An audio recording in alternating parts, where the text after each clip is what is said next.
Bismillahirrahmanirrahim. Assalamualaikum warahmatullahi wabarakatuh. Perkenalkan, nama saya Ramadan Basir, mahasiswa Teknik Informatika, Program Studi Informatika, Universitas Cokro Aminoto Palopo. Kali ini saya akan mempresentasikan materi UAS Kartografi Dasar yang diberikan kepada saya sebagai syarat untuk memenuhi tugas UAS semester 6. Langsung saja. Jadi di sini ada 6 materi yang saya akan presentasikan, yaitu materi pertama, pengertian peta atau unsur-unsur peta. Kemudian yang kedua, syarat-syarat peta. Dan ketiga, jenis-jenis peta. Keempat, simbol-simbol peta. 5, jenis-jenis proyeksi. Dan yang keenam, pemanfaatan peta pada kehidupan sehari-hari.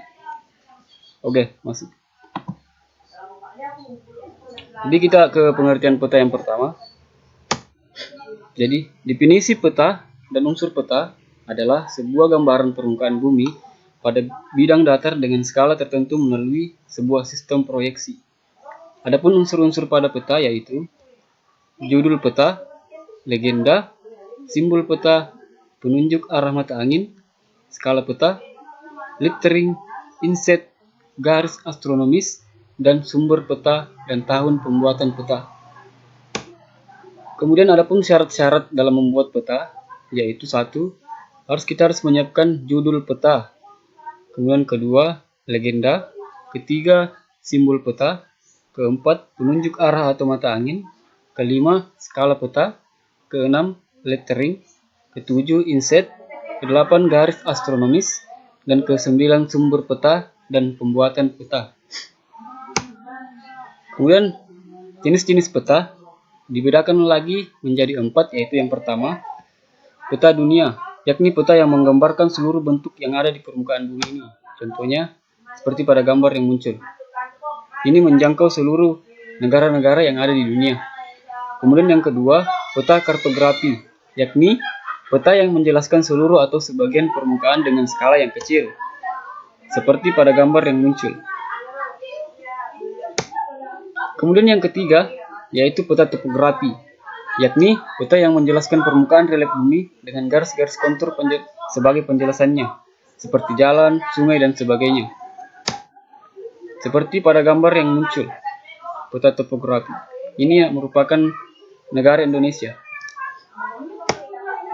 Kemudian keempat, peta khusus atau peta tematik adalah peta yang hanya menampilkan sebagian permukaan bumi saja, seperti pada gambar yang muncul di samping. Kemudian kita masuk berdasarkan skalanya, peta terbagi menjadi 4, yaitu 1. Peta kadaster adalah jenis peta yang menunjukkan wilayah peta tanah atau peta yang ada di dalam sertifikat tanah. Kemudian yang kedua, peta berskala besar yang digunakan untuk menggambarkan wilayah yang kecil seperti kelurahan, desa, ataupun kecamatan. Kemudian yang ketiga, peta berskala menengah yang digunakan untuk menggambarkan wilayah yang luas, medium seperti kabupaten, kota, atau provinsi yang ada di Indonesia. Kemudian yang keempat, peta berskala kecil digunakan untuk menggambarkan wilayah yang paling luas seperti negara, benua, atau bahkan seluruh dunia. Kemudian kita masuk pada materi simbol-simbol peta. Berdasarkan kenampakan lingkungannya, simbol dibagi menjadi 2, yaitu 1. Simbol budaya adalah simbol yang mewakili kenampakan budaya, misalnya jalan, rel, kota, dan lain-lainnya. Seperti pada gambar yang muncul. Kemudian yang kedua, simbol alam adalah simbol yang mewakili kenampakan alam, misalnya sungai, gunung, danau, dan lain-lainnya. Seperti pada gambar yang muncul. Kemudian kita masuk berdasarkan bentuknya. Simbol dibedakan lagi menjadi 3 berdasarkan bentuknya, yaitu 1. Simbol garis, yang mana simbol garis ini digunakan untuk mewakili data geografis yang berhubungan dengan jarak, contohnya sungai, jalan, rel, dan batas wilayah. Seperti pada gambar yang muncul di samping. Kemudian yang kedua, simbol titik digunakan untuk mewakili tempat, contoh kota, gunung, dan objek-objek penting lainnya. Seperti pada gambar yang muncul di samping. Kemudian yang ketiga, ada simbol area yang digunakan untuk mewakili suatu luasan tertentu, yang contohnya seperti danau, rawa, sawah, formasi, batu kapur, serta gurun dan hutan. Seperti pada gambar yang muncul di samping. Kemudian kita masuk ke jenis-jenis proyeksi.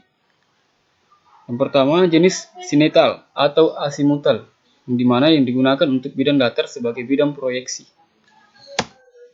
Seperti pada gambar yang muncul di samping. Yang kedua ada proyeksi kerucut atau konikel, yaitu digunakan pada bidang kerucut sebagai bidang proyeksi. Proyeksi kerucut cocok digunakan untuk memetakan daerah lintang tengah wilayah bidang proyeksi menyinggung wilayah tersebut. Seperti pada gambar yang muncul. Kemudian yang ketiga, ada proyeksi silinder atau silindris, yaitu digunakan pada bidang silinder sebagai bidang proyeksinya, di mana proyeksi ini mempunyai keunggulan yaitu dapat memetakan wilayah yang luas dan cocok untuk memetakan wilayah di ekuator. Seperti pada gambar yang muncul. Kita masuk ke materi selanjutnya, yaitu proyeksi modifikasi lagi dibedakan menjadi 4, yaitu 1. Proyeksi Bonnet memiliki distorsi semakin besar pada wilayah yang semakin jauh dari meridian tengah.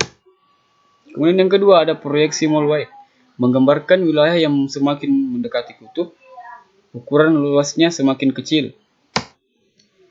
Kemudian yang ketiga ada proyeksi sinusoidal, yang dapat menggambarkan sudut dan jarak yang tepat di wilayah meridian tengah wilayah khatulistiwa. Kemudian yang keempat, proyeksi Mercator, yaitu memiliki bidang proyeksi silinder dengan sumbu berhempit dengan bola bumi dan menggambarkan seluruh wilayah permukaan bumi secara datar. Lalu kita masuk lagi ke materi selanjutnya, yaitu berdasarkan sifat asli bumi, itu lagi dibedakan menjadi 3, yaitu 1. Proyeksi equidistant, yaitu mempertahankan jarak sebenarnya di permukaan bumi. Kemudian yang kedua, proyeksi konform, mempertahankan di permukaan bumi. Kemudian ketiga, proyeksi ekuivalen, di mana ini mempertahankan luas area di permukaan bumi tersebut. Kemudian menurut kedudukannya, sumbu simetri dibagi menjadi 3, yaitu 1. Proyeksi normal, yaitu sumbu simetri pada proyeksi peta berimpit dengan sumbu bumi. Kemudian yang kedua, proyeksi miring, sumbu simetri pada proyeksi membentuk sudut miring dengan sumbu bumi. Kemudian yang ketiga, proyeksi transversal, yaitu sumbu simetri pada proyeksi tegak lurus sumbu bumi atau ekuator. Kita masuk ke materi yang terakhir, yaitu pemanfaatan peta dalam kehidupan sehari-hari. Adapun manfaat peta pada bidang pertanian, yaitu merupakan sektor ekonomi yang penting bagi masyarakat Indonesia, di mana peta untuk pertanian menyajikan informasi mengenai aspek-aspek yang mempengaruhi aktivitas pertanian. Kemudian manfaatnya pada bidang industri, yaitu penentuan lokasi industri yang dapat digunakan peta sebagai alat bantu analisa. Sebuah industri harus memperhatikan aspek ketersediaan bahan baku, sumber energi, tenaga kerja, dan jaringan transportasi. Kemudian yang ketiga ada manfaat pada bidang transportasi. Transportasi ini dibutuhkan dalam proses perpindahan barang atau orang. Transportasi meliputi jalur darat, air, dan udara. Kemudian pada bidang kebencanaan atau bencana alam dapat merugikan banyak orang sehingga perlu adanya mitigasi yang baik. Salah satu cara preventif dalam mengatasi bencana adalah pembuatan peta zonasi daerah rawan bencana. Kemudian yang keempat, bidang kegiatan pariwisata ini berkembang pesat di era modern. Kehadiran peta wisata sangat dibutuhkan untuk melihat sebaran daerah wisata atau lokasi restoran atau rest area dan arena hiburan. Kemudian pada bidang tata guna lahan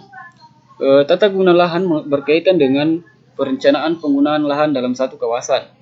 Melalui tata guna lahan, maka pembagian wilayah disesuaikan dengan fungsi terbaiknya seperti permukiman, kawasan lindung, industri, atau perkantoran. Kemudian adapun pada bidang pembangunan wilayah, dalam merencanakan sebuah pembangunan seperti kota misalnya, Dibutuhkan sumber data yang baik untuk memperlihatkan gambaran lokasi yang akan dibangun. Saya kira itu hasil dari presentasi yang diberikan kepada saya untuk memenuhi syarat-syarat UAS semester 6. Mohon maaf bila banyak salah. Assalamualaikum warahmatullahi wabarakatuh.